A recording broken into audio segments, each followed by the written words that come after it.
வணக்கம் நண்பர்களே. Hi guys. Hi friends. இன்றைக்கி பார்த்தீங்கன்னா நமக்கு டே 1 எல்லா ஒர்க்கும் முடிஞ்சிச்சு. ஆல்மோஸ்ட் எல்லா அக்ரிமெண்ட் சைன் அதெல்லாம் எல்லாமே முடிஞ்சிச்சு. டே 1க்கு நம்ம ஸ்டார்ட் பண்ண போகிறோம். டே 1ல் நம்ம என்ன பண்ண போகிறோம்னா மார்க்கிங். மொத்தம் நம்ம ஸ்ட்ரக்சரல் டிசைன் அதில் வந்து பார்த்திங்கன்னா நமக்கு 12 காலம்ஸ் வருது. ஓகேங்களா? 12 காலம்ஸ் வந்து இப்போ நம்ம மார்க் பண்ண போகிறோம். ஸோ மார்க் பண்ணுறதுனா சும்மா போயிட்டு அந்த லேண்டு நம்ம பிளாட் சைஸ் இருந்ததுன்னா 40 ஸோ 40 வந்து சும்மா அப்படி 40 அளவுக்கா okay set back set side விட்டு அளக்கணும் அப்படின்ட்டுலாம் இல்லை. அப்படிதான் அளக்கணும். பட் என்ன ப்ரொசீஜராக பண்ணணும் அப்படின்னா ஒரு லேண்டு நீங்கள் அளக்க போகிறீங்க அப்படின்னா சுற்றி இருக்க பவுண்டரிஸ்லாம் பாருங்கள். பக்கத்தில் இருக்க பிளாட்லாம் அளவு கொடுங்க. ஓகேங்களா? பக்கத்தில் பிளாட் வந்து என்ன சைஸ் இருக்குன்னு சொல்லிட்டு ஃபுல் லேஅவுட் கொடுப்பாங்க இல்லையா உங்ககிட்ட. நீங்கள் அப்படி இல்லைனா கஸ்டமர் கிட்ட கேட்டு வாங்கிடுங்க. ஃபுல் லேஅவுட் வாங்கிடுங்க.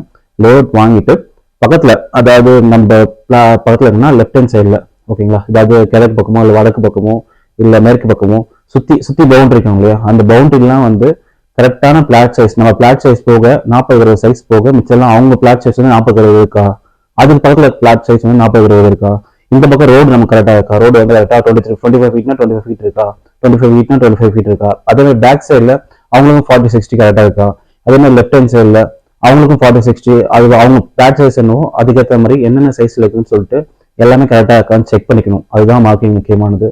ஸோ பவுண்டரிலாம் வந்து ஃபுல்லாக பக்காவாக செக் பண்ணிட்டு தான் நம்ம உள்ளே காலம் மார்க் பண்ணணும். அது ரொம்ப ரொம்ப முக்கியமான விஷயம். ஒரு சில ஃப்ரண்டோட சைட்லாம் வந்து எல்லாம் நடந்திருக்கு. ஒரு சில ஒரு சில சின்ன சின்ன பெரிய கன்ஸ்ட்ரக்ஷன் சொல்ல முடியாது. ஒரு சின்ன சின்ன கன்ஸ்ட்ரக்ஷன் இருக்குன்னா ஒரு ஃபுல்லாக எம்டி ஸ்பேஸாக இருக்குன்னா என்ன பண்ணுறாங்க, பிளாட்டோட நம்பரே மாற்றி சில இடத்துல வீடு கட்டுறாங்க. அது வந்து கொஞ்ச நாள் கழிச்சு ஒரு லிண்டர் லெவலில் வீடு சில இடத்துலாம் வீடு ஃபினிஷ் பண்ணதுக்கப்புறமே வந்து அது தெரிஞ்சு கோர்ட் கேஸ்லாம் போயிட்டு இருக்கு. அதெல்லாம் தேவையில்லாமல் தலைவர் நம்ம கொண்டு போய் விடும். அடுத்து நல்லது. ஸோ அதெல்லாம் அவாய்ட் பண்ணோம்னா நம்ம என்ன பண்ணோம்னா முக்கியமானது பவுண்டரிஸில் மறக்காமல் அளக்கணும். ஸோ நம்ம இப்போ மார்க் பண்ண போகிறோம். மார்க் பண்ணுறதுக்கு என்னென்ன தேவைன்னா குண்டூசி வாங்கிக்கோங்க. ஒரு அந்த ஸ்ட்ரிப்ஸ் ஃபுல்லாக இருக்கும், 10 ரூபா என்ன இருக்கும் அது, அந்த குண்டூசி வாங்கிக்கோங்க. அப்புறம் அந்த நைலான் கயிறு இருக்கு இல்லையா, ஒரு பண்டல் வாங்கிக்கிங்க. கண்டிப்பாக 4-5 வாங்கிடாதீங்க, நல்லா பண்டல் வாங்குங்க. அப்போ கிராஸ் ஃபுல்லாக கட்டுறதுக்கு அப்போ தான் வந்து நம்ம அந்த கிராஸ் செக்ஷன்லாம் கரெக்டாக பிடிக்க முடியும் நம்மளால. ஓகேங்களா? கிராஸ் செக்ஷன்னா சுற்றி பிளாட்லாம் போக உங்களுக்கு டைனெல்லாம் நம்மளால் ஃபுல்லாக எடுக்க முடியும். ஸோ அதுக்காக நம்ம கட்டுறதுக்காக ஃபுல்லாக எடுத்துக்கோங்க. அப்புறம் பிட்ராடுங்க, ஒரு 3 அடி பிட்ராடுங்க, ஒரு 10-15 எடுத்துக்கோங்க. 2 அடி பிட்ராடுங்க வந்து ஒரு 20 அப்படிதான் எடுத்துங்க. மொத்தம் ஒரு 30 ராடு எடுத்துங்களேன். ஏன்னா சுற்றி பிளாட் எடுக்கணும். 12 காலன்றதுல காலத்துக்கு ஃபுல்லாகவே அடிக்கணும் நான். ஸோ நீங்கள் அதுபோல் நீங்கள் உங்களோட பில்டிங் கட்டுற போகிறதுக்கு எத்தனை காலமாகுதோ அதுக்கு எதனா நீங்கள் கம்பி கால்குலேட் பண்ணி எடுத்துக்கோங்க. ஸோ இதெல்லாம் பக்காவாக எடுத்துங்க. மறக்காமல் கோலமாக வாங்கிக்கிங்க, இல்லைன்னா ஒயிட் சிமெண்ட் அடிக்கிறாங்க கடையிலே. ஸோ அது கூட வாங்கிக்கிங்க, அது கூட வாங்கி பண்ணுங்க. எல்லாம் ரெடியாக வச்சுங்க, ப்ரிப்பேர் ஆகிடுங்க. மண்வெட்டி எடுத்துக்கோங்க, குளிர்லாம் எடுத்துக்கோங்க, சில இடத்துல க்ளீன் பண்ணணும் அதெல்லாம் இருக்குங்க. இதெல்லாம் முக்கியமாக எடுத்துங்க. வாங்க நம்ம இன்னைக்கு போயிட்டு டே 1ல் டே ஸ்டார்டிங் இதுதான் ஃபர்ஸ்ட் டே சைட்டில் ஃபுல்லாக நம்ம மார்க்கிங் எப்படி பண்ணுறதுன்னு பார்ப்போம். ஓகேங்களா? இப்போ பார்த்தீங்கன்னா நம்மளோட பிளாட்டில் வந்து கொஞ்சம் டீவியேஷன் இருக்குது. ஒரு 60 ஃபீட் தான் வரணும். 62 ஃபீட் இருக்குது. ஸோ ரோட்டில் ஏதாச்சும் போகுதா இல்லை அடுத்த பிளாட்டில் எதாவது போகுதான்னு செக் பண்ணணும். அதான் இப்போ பார்த்துட்ருக்கோம். எவ்வளோ வருது? இதுதான் நம்மளோட பிளாட். இது அப்படியே வந்தீங்கன்னா இப்போ அடுத்த ரோடு அது பார்த்தீங்கன்னா 60 ஃபீட் வருது. ஆல்மோஸ்ட்டு 60 இல்லை 59 ஃபீட் 11 இன்ச்சஸ் வருது. அது டீவியேஷன் அது ஆகும். டேப் கொஞ்சம் மேலே தூங்க இல்லையா அது. ரோடு வந்து 24 ஃபீட் அளக்கணும். 24 ஃபீட்டு காட்டலாம். 25 ஃபீட் வருதா? இப்போ கட்டுற நூல் பார்த்தீங்கன்னா ரொம்ப ஸ்ட்ரெயிட்டாக இருக்கணும். இந்த மாதிரி டீவியேஷன் ஏதாச்சும் சின்ன பில்லுங்க இருக்கு இல்லையா, அது வந்து பார்த்தீங்கன்னா எக்காரந்துக்கட்டும் அந்த நூலை டிஸ்டர்ப் பண்ணாது. டிஸ்டர்ப் பண்ணாத அளவுக்கு கரெக்டாக நீங்கள் வெட்டி விட்டணும். ஸோ இந்த லைன் கட்டும் போது பார்த்தீங்கன்னா ஒரு சின்ன மரமே இருக்குது, குட்டி மரமே. ஸோ அதையும் கட் பண்ணிகிட்ருக்கோம். ஸோ இதெல்லாம் ரெடி பண்ணிடணும் ப்ராப்பராக. அது மாதிரி நம்மளோட லேண்டு கரெக்டாக செக் பண்ணிக்கணும். ஸோ இது மாதிரிலாம் பண்ணிட்டு தான் நீங்கள் உள்ளே நீங்கள் மார்க் பண்ணவே ஸ்டார்ட் பண்ணணும். ஸோ ப்ராப்பராக ஒரு 10 பிளாட் எக்ஸ்ட்ரா முன்னாடி இருக்குது அந்த லேஅவுட்டில் அப்படின்னாலும் பரவாயில்ல, பொறுமையாக அளந்துட்டு நம்ம பிளாட்டை கரெக்டாக கொடுங்க. ஆக்சுவலாக இந்த பிளாட்டில் அளக்கும் போதே பார்த்தீங்கன்னா கிட்டத்தட்ட ரோடே வந்து 24 ஃபீட் தான் இருக்கணும். எனக்கு 24 ஃபீட் இல்லாமல் கிட்டத்தட்ட ஒரு 1 ஃபீட் எக்ஸ்ட்ரா இருக்குது. ஸோ அதுபோல் சின்ன சின்ன ப்ராப்ளம் வரும். நாளைக்கு நம்ம பில்டிங் கட்டிட்டோன்னா அது பெரிய பிரச்சனையாகவே மாறிடும். சப்போஸ் அவங்க லேண்டை கட்டிட்டோம் இவங்க லேண்டை கட்டிட்டோம் அப்படின்னு சொல்லிட்டு எந்த பிரச்சனையும் வரக்கூடாது. ஸோ ப்ராப்பராக அளந்துட்டு ப்ராப்பராக பண்ணிங்கன்னா நல்லாயிருக்கும். ஸோ மார்க்கிங் பண்ணுறதுக்கு முன்னாடி இதை ப்ராப்பராக பண்ணிடணும் நீங்கள். இப்போ அடுத்து வந்து பார்த்திங்கன்னா நம்ம பிளாட் பிரிச்சிட்டோம். அதாவது 40க்கு 60ன்ற சைஸ் நம்ம பிளாட் பிரிச்சாச்சு, டயக்ராமும் எடுத்தாச்சு. ஸோ இப்போ உள்ளே இருக்க நம்ம பில்டிங் கட்ட போகிறோம் பார்த்தீங்களா, அதோட பார்ட்டிஷனை பிரிக்க போகிறோம் இப்போது. நம்ம கட்டுற பில்டிங் வந்து பார்த்திங்கன்னா ரோட்டில் வந்து 6 அடி இருக்குது. 6 அடி தள்ளி தான் பில்டிங்கே நம்ம ஸ்டார்ட் ஆகுது. ஸோ இப்போ அது அளக்கணும், அது ப்ராப்பராக அளக்கணும். ஸோ இந்த மாதிரி பார்த்திங்கன்னா நூலுக்கு மேலே நூலுக்கு ஜாயிண்ட் ஆகும் பார்த்தீங்களா, அது ஒன்று மேலே ஒன்று அழுத்திடக்கூடாது. அதுவும் கரெக்டாக ஒரே லெவல் டச் மட்டும் தான் பண்ணுவாங்கண்டி, அழுத்தக்கூடாது. ஏன்னா அது அழுத்துச்சுன்னா வேறு என்ன லெவல் மாறிடும். 1 ஃபீட் விட்டுருக்கீங்களா? ஓகே. ஸோ செட் ஃப்ரண்ட் வந்து பார்த்திங்கன்னா 6 அடி விட்டுட்டு 27 அடி 9 இன்ச்சில் நம்ம பில்டிங் கட்ட போகிறோம் இப்போ நம்ம. ஸோ அதில் 2 பார்ட்டிஷனாக கட்ட போகிறோம் இப்போ நம்ம. ஸோ அது அந்த மார்க்கிங் தான் பண்ணிகிட்ருக்காங்க இப்போது. ஆக்சுவலாக இப்போ வந்து இந்த செட் ஃப்ரண்ட் இருக்குல்லையே 6 அடி, அது விட்டாச்சு. அதில் வந்து 27 அடி 9 இன்ச்சுன்னு போகிறோம் அடுத்து. ஸோ இதெல்லாம் நீங்கள் ப்ராப்பராக பண்ணிடணும். நம்ம பிளாட்டில் தான் பிரிக்க போகிறோம் அதை. ஸோ ஃப்ரண்ட்டில் வந்து பார்த்திங்கன்னா நமக்கு செட் சைடு இந்த இதுக்கு ரைட் ஹேண்ட் சைடில் பார்த்திங்கன்னா நம்ம 6 ஃபீட் விட்டுருக்கோம் கேப்பு, 5 ஃபீட் விட்டுருக்கோம். இந்த ஃப்ரண்ட் பார்த்திங்கன்னா 6 ஃபீட் விட்டுருக்கோம். ஆல்ரெடி நான் அதே சொல்லிட்டேன் உங்களுக்கு. ஸோ நம்ம மார்க் பண்ணி பார்த்திங்கன்னா இதுவும் 5 ஃபீட் ஃப்ரண்ட்டில் மார்க் பண்ணியாச்சு. பேக்லேயும் வந்து மார்க் பண்ணதுக்காக போயிருக்காங்க, அங்கேயும் மார்க் பண்ணியாச்சு. ஸோ இங்கே ஒரு கம்பியும் அங்கே ஒரு கம்பியும் அடிச்சுட்டு இதுக்கு ஸ்ட்ரைட்டாக ஒரு நூல் கட்டணும். இப்போ நம்ம நூல் கட்டிட்டா அடுத்து பில்டிங்கோட டைனல் நம்ம எடுத்துடலாம். பிளாட்டோட டைனல் எடுத்தாலும் நீங்கள் பில்டிங்கோட டைனல் ரொம்ப ரொம்ப முக்கியம். பிளாட் எப்படி இருந்தாலும் பில்டிங் ரொம்ப டைனல் இல்லாமல் ரோட்டுக்கு பர்பெண்டிகுலர் கரெக்டாக இருக்கணும். பில்டிங்கோட சைஸு 29 ஃபீட் 27 ஃபீட் 9 இன்ச்சஸ் பிடிச்சாச்சு.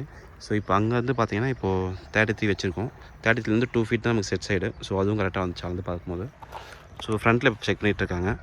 ஃப்ரண்ட்டில் வந்து பார்த்திங்கன்னா அதே 33 ஃபீட் வைக்கிறாங்க, செக் பண்ணிகிட்ருக்காங்க. அதையும் செக் பண்ணிட்டு 2 ஃபீட் இருக்கா செக் பண்ணிக்கலாம். 2 ஃபீட் இருக்கா?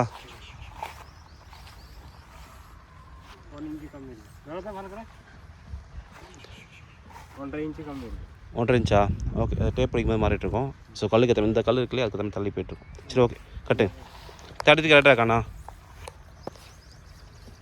அதாவது செட் ஃப்ரண்ட் வந்து பார்த்திங்கன்னா 6 ஃபீட்டு. செட் ரைட்டில் வந்து பார்த்திங்கன்னா செட் சைடில் ரைட் பார்த்திங்கன்னா 5 ஃபீட்டு. இங்கே வந்து நம்ம 2 ஃபீட் விட்டுருக்கோம். ஸோ பேக் சைடில் பார்த்திங்கன்னா எம்டி லேண்ட். ஆக்சுவலாக 2 பெரிய இது ஒரு கிரவுண்ட் லேண்ட் இது 40க்கு 60. நம்ம கட்ட போகிறது வந்து பார்த்திங்கன்னா 27 ஃபீட் 9 இன்ச்சஸ் தான். ஸோ அது போக மிச்சம் நமக்கு எக்ஸ்ட்ரா லேண்டே இருக்குது. அதை நம்ம கிராஸ் செக் பண்ணி மட்டும் அவங்களுக்கு மிச்சம் லேண்டை சொன்னால் போதும். ஸோ இதே போல் பார்த்திங்கன்னா இந்த சைடு பார்த்திங்கன்னா நம்ம 5 ஃபீட் விட்டுருக்கோம். ஸோ இப்போ டயகனல் பிரிச்சாச்சு, சாரி பிளாட்டை பிரிச்சாச்சு. இப்போ பில்டிங் சைஸை பிரிச்சாச்சு. பில்டிங்கோட டயகனல் செக் பண்ணணும். பார்த்து செக் பண்ணலாம் அதை. இது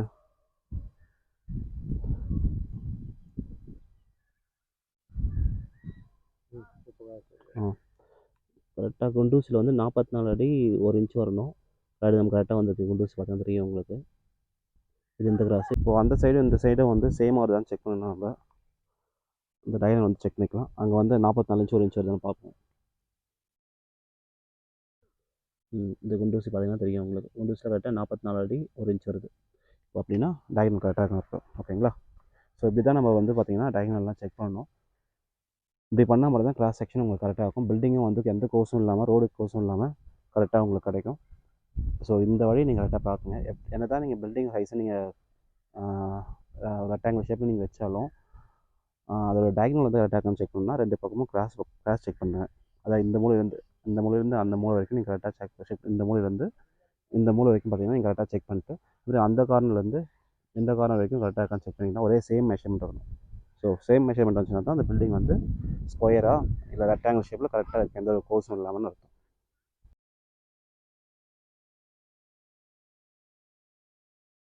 ஸோ இப்போ பார்த்தீங்கன்னா நம்ம டயகனல்லாம் செக் பண்ணியாச்சு.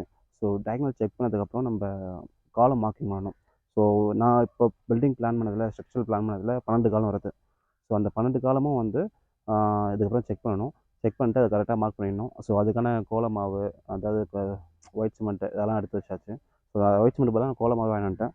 ஸோ அதெல்லாம் எடுத்துருக்கோம். இப்போ அடுத்த ப்ராசஸ் பார்த்திங்கன்னா இப்போ கோல மாவு தான் நமக்கு அந்த காலம் மார்க் பண்ணணும் கோல மாவு வச்சுட்டு. ஸோ அதுக்காக ஒரு பண்ண சொல்லியிருக்கேன், பார்த்துக்கலாம் அடுத்து. ஸோ நம்ம என்ன தான் பில்டிங் பிளாட்டோட அவுட்டர் நம்ம ஃபிக்ஸ் பண்ணி உள்ள பில்டிங் பிரித்தாலும் சின்ன சின்ன கரெக்ஷன் இருக்கும். ஏன்னா நூல் தொங்கும், சில டைம் நம்ம நடக்கும்போதே நம்ம கால் மாட்டிக்கும் அதை. ஸோ அது போல தான் தொங்கிடும். ஸோ நீங்கள் ப்ராப்பராக செக் பண்ணிவிட்டு மறுபடியும் கிராஸ் செக் பண்ணிக்கோங்க. ஸோ காலம் வந்து பார்த்திங்கன்னா எனக்கு விண்டோஸ் எடுத்துக்கோங்க. அவுட்டர் லைனு அந்த அவுட்டர் லைன் வந்து பார்த்திங்கன்னா நமக்கு 1 ஃபீட் நம்ம 1.5 அடி காலம் வைக்கிறோம். ஸோ இதே விண்டோஸில் வந்து மார்க் பண்ணிட்டே போயிட்டீங்கன்னா இன்னும் மார்க் பண்ணுறது நூல் பிடிச்சி போகிறதுக்கு வசதியாக இருக்கும்.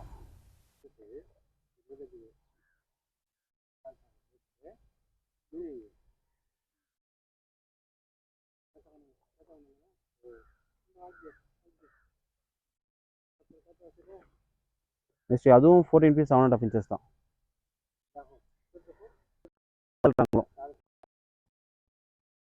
ஸோ மார்க் பண்ணியாச்சு, அந்த குண்டூசிலாம் குத்தியாச்சு மொத்தமே.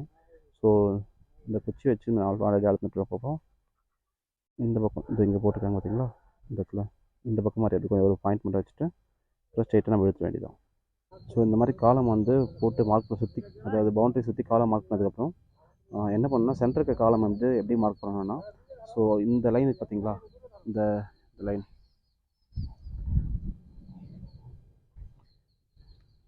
இந்த லைனுக்கு ஸ்ட்ரைட்டாக பிடிச்சிட்டு அங்கே சென்டர் காலம் வந்து அங்கே மார்க் பண்ணியிருப்போம் இங்கே குண்டு ஊசி குத்தி. ஸோ அதுக்கேற்ற மாதிரி அங்கே குண்டு ஊசி குத்திட்டு, ஸோ இங்கே பார்த்தீங்கன்னா குண்டு ஊசி இருக்கும் இந்த இதில்.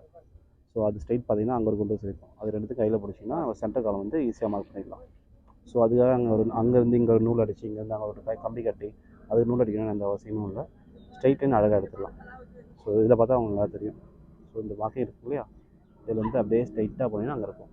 ஸோ அது ஸ்ட்ரைட்டாக அங்கே சும்மா அப்ராக்சிமேட்டாக போட்டு விட்டு, ஸோ அந்த கிராஸ் பண்ணும்போது நம்ம கிராஸ் செக்ஷன் கரெக்டாக கிடச்சிடும் நமக்கு. இப்போ பார்த்தீங்கன்னா இந்த கிராஸ் போட்டாச்சு, இப்போ அந்த கிராஸ்க்கான வேலையை பார்க்குறாங்க. ஸோ இந்த மாதிரி போட்டு விட்டிங்கன்னா நமக்கு ஈஸியாக அந்த பாக்ஸ் கிடச்சிடும். ஸோ இந்த நீட் நம்ம போட்டாச்சு, அந்த நீட்டும் நம்ம போட்டாச்சு. இப்போ இந்த கப்பம் அவங்க பிடிக்கிறதால ஸோ இந்த கிராஸ் அவங்க போடும்போது அந்த ஆட்டோமேட்டிக்காக நமக்கு கிடச்சிடும், கரெக்டாகவே கிடச்சிடும். அதாவது சின்ன ஒரு அடி வித்தியாசம், ஒரு அரை அடி வித்தியாசம் இருக்காது, கரெக்டாக என்ன இருக்கோ அது கரெக்டாக நமக்கு கிடச்சிடும். ஸோ இந்த மாதிரி ப்ராப்பராக நீங்கள் யூஸ் பண்ணிங்கன்னா அது நமக்கு கிடச்சிடும். ஸோ நீங்கள் போடும்போது காலை மார்க் பண்ணும்போது சென்டர் மார்க் காலை மார்க் பண்ண போகிறீங்கன்னா, ஸோ நீங்கள் அந்த பக்கம் இந்த பக்கம் நூல் அடிக்காமல் கம்பி குத்திட்டு நூல் கட்டிட்டு, ஸோ அதெல்லாம் பண்ணுறது தான் இன்னும் லேட் ஆகிடும். ஸோ அது பண்ணுறதுக்கு பதிலாக இது பண்ணிங்கன்னா உங்களுக்கு எக்ஸாக்டாகவே கிடச்சிடும். அதாவது அப்ராக்சிமேட்டாக கிடைக்கவே கிடைக்காது, உங்களுக்கு எக்ஸாக்டாகவே நல்ல ரிசல்ட் கிடச்சிடும் உங்களுக்கு. ஸோ இதுமாதிரி பண்ணும்போது உங்களுக்கு டைமும் மிச்சமாகும் நமக்கு. இந்த மாதிரி ஸ்ட்ரைட் லைன் மட்டும் போட்டுக்கணும். ஸோ இது நம்ம விசிபிளாக இருக்கலன்னா நம்ம என்ன பண்ணோம், ஒரு மண்வெட்டி எடுத்து சுற்றி அந்த என்ன சைஸோ அதுக்கு மட்டும் நம்ம கட் பண்ணிட்டா நாளைக்கு மழை பெஞ்சு இந்த கோலமாக அலைஞ்சாலும் சரி அது கொஞ்சம் மார்க்கிங்காக இருக்கும். ஸோ இது மாதிரி தான் ப்ராப்பராக பண்ணிடணும் ஈஸியாக. ஸோ மார்க் பண்ணதுக்கப்புறம் இந்த மாதிரி வெட்டிட்டு இருந்தோம். இந்த மாதிரி வெட்டிட்டோம்னா மழை பெஞ்சாலும் சரி, நான் சொன்னேன் இல்லையா, மழை பெஞ்சாலும் இது கலைஞ்சிடுது, இல்லை ஆளுங்க வந்து கலைச்சி விட்டாலோ மாடு வந்து கலைச்சி விட்டாலோ இது நமக்கு ஸ்டெபிளாகவே இருக்கும் உங்களுக்கு. இது நம்ம ஃபூட்டிங் போட்டு மார்க் பண்ணிவிட்டு ஒரு 10 நாள் கழிச்சு வந்தாலும் இதே சேமாக தான் இருக்கும் உங்களுக்கு. எப்போ இருந்தாலும் நம்ம ஈஸியாக ஐடென்டிஃபை பண்ணிக்கலாம். ஸோ அதுக்கு நம்ம இப்போயே பெட்டராக இது போல் பண்ணி வச்சிடணும் உங்களுக்கு.